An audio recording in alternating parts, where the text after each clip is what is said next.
Hey,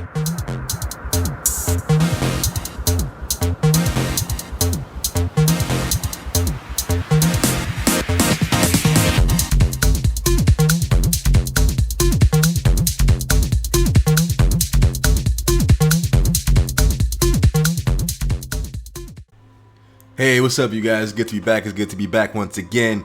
And man, we finally got that platinum trophy, baby, in Shadow Labyrinth. One thing I can say is, I'm going to say many things in this video, but one thing I can say is, in terms of how long this will probably take you, it'll probably take you from about 40 to 60 hours to complete the entire game.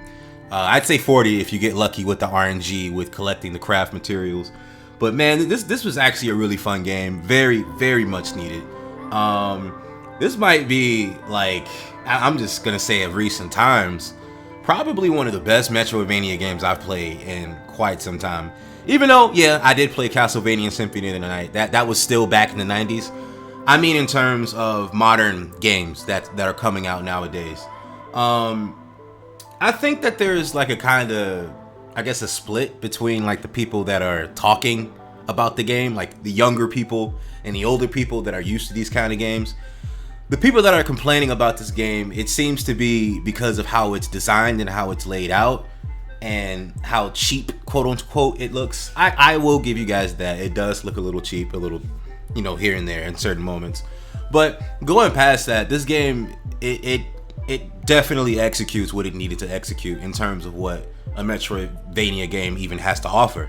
Now, as far as the map layout of the whole game, this game is massive. Not only massive in terms of like Elden Ring, but like if you look at the whole map and you just see how much room you have to cover, let alone how much you have to complete, there is so much stuff in this game. It is not only ridiculous, but it feels so good to just have all, you know, this layered up game in this 2D style form. It really feels good.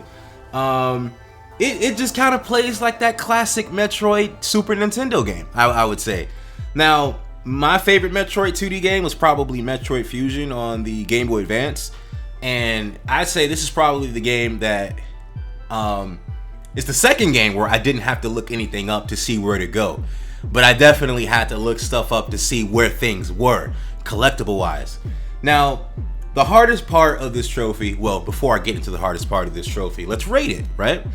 Let's rate the enjoyment, and let's rate the difficulty. The enjoyment, I will still give an 8.5 out of 10. Towards, I want to say 3/4 into the game, where it sort of slowed down a little bit. I was going on the 8 end because of how the story was pacing, but then once the threat of the game basically came back into play, that picked back up in terms of the intensity as well as the stakes. But the difficulty, I would go ahead and give it about a 7.5 out of 10. The hardest part of the trophy for the typical gamer might actually be the mazes, I would say. The mazes can be quite a headache because even though you know, there's a trophy for you having to not collect, but find all the mazes, you still have to complete every single maze, regardless if you find them, because in order for you to get a specific perk, you have to complete all 12 of the mazes. You have to fill the bar all the way up until you get that dimensional rift thing, and then you go to the vendor to pick up the perk, which basically gives you an auto counter ability. Very useful ability, I would say. But that's about it in terms of like the difficulty. The hardest part of the trophy is you obtaining every single perk. And in order for you to obtain every single perk, you really have to 100% the game in order for you to get that. But other than that, another tedious part is you basically trying to figure out where all these sparkling stones are.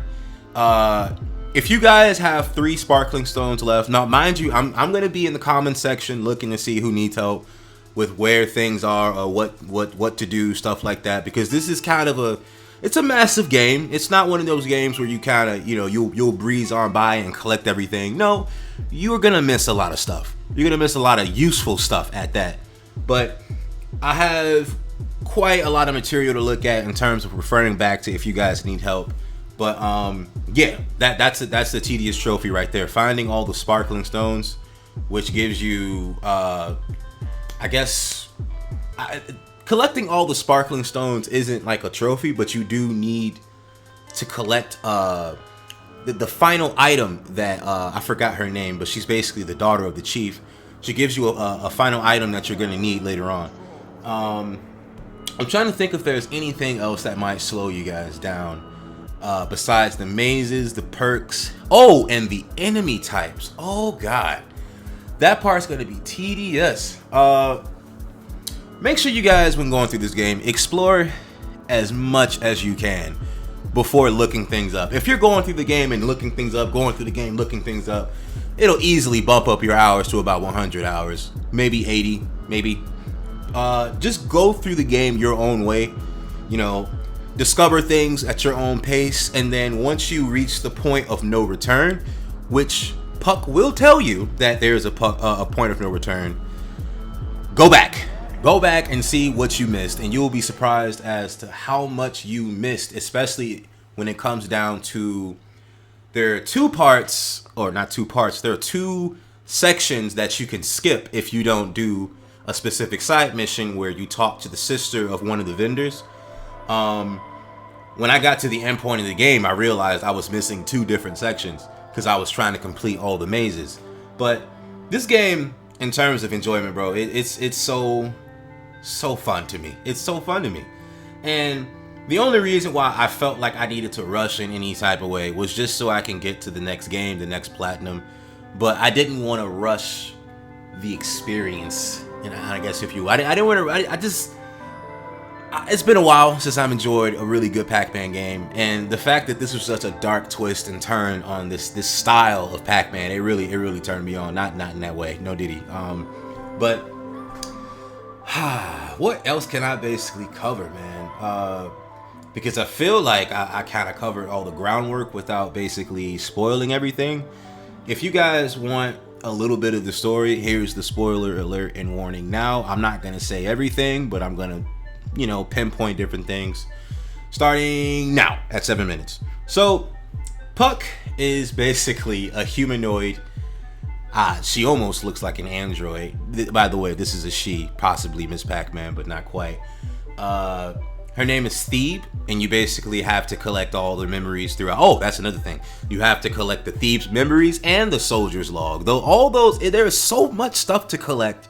But in terms of the story, Puck is basically a girl that got transformed into Puck after a very dimensional war shift with what was going on in that world. You, being number 8, you are a child in this real world that we live in today. And you got sucked into this crazy world by, I did explain this in my previous videos, but yeah, you get sucked into this crazy wicked world by Puck because she needed your help. And you, being a mute, I really appreciate the fact that number 8 is a mute, you're basically doing everything that she says. She's, if anything, your guy going throughout the whole game. And not to mention that Puck actually has a sister that went missing, and towards the end of the game you basically realize what happened to her, which is, this is me spoiling, slight spoiling, but if you want to be fresh, I would say, you could skip this part towards the end, but it's practically the end already. But yeah, man, I think that you guys should definitely go for the platinum if you guys really like the 2D Metroidvania type of game. Because for me, the only reason why I didn't do Symphony of the Night was because, well, it's an older game and I have so many different games to come back to. But Shadow Labyrinth, I would say, should have got a little bit more advertisement, because people don't even know about this game. The amount of advertisement that Pac-Man World 2 was getting is the same amount of advertisement that Shadow Labyrinth should have been getting 2 to 3 weeks before it came out. And people are getting their hands on it, and what's getting in their way is the graphics. That I already know, and I understand that the graphics seem really cheap, and I enjoy games like Salt and Sanctuary and Salt and Sacrifice and Charlie Murder and The Dishwasher, and that this game really reminds me of that kind of style. And if you guys don't know what those games are, I first of all, I really recommend you guys play Salt and Sanctuary. And Another family favorite is Charlie Murder on the Xbox 360. I'm not sure if it's on Xbox One, but yeah, this game basically has that same vibe and same feeling with it. The only exception is that Pac-Man is there with you. But I think that's all I could say for now. Before I move on to my next platinum trophy, which is Lies of P. Once again, if you guys need any assistance, if you guys need any help, I will try my best, try my hardest to remember where all of these things are, as well as where all the enemy types are, because I realize there's a lot of people out here struggling with remembering where these enemy types are. And if I remember and you put it in the comment section, I'll try to answer to the best of my ability.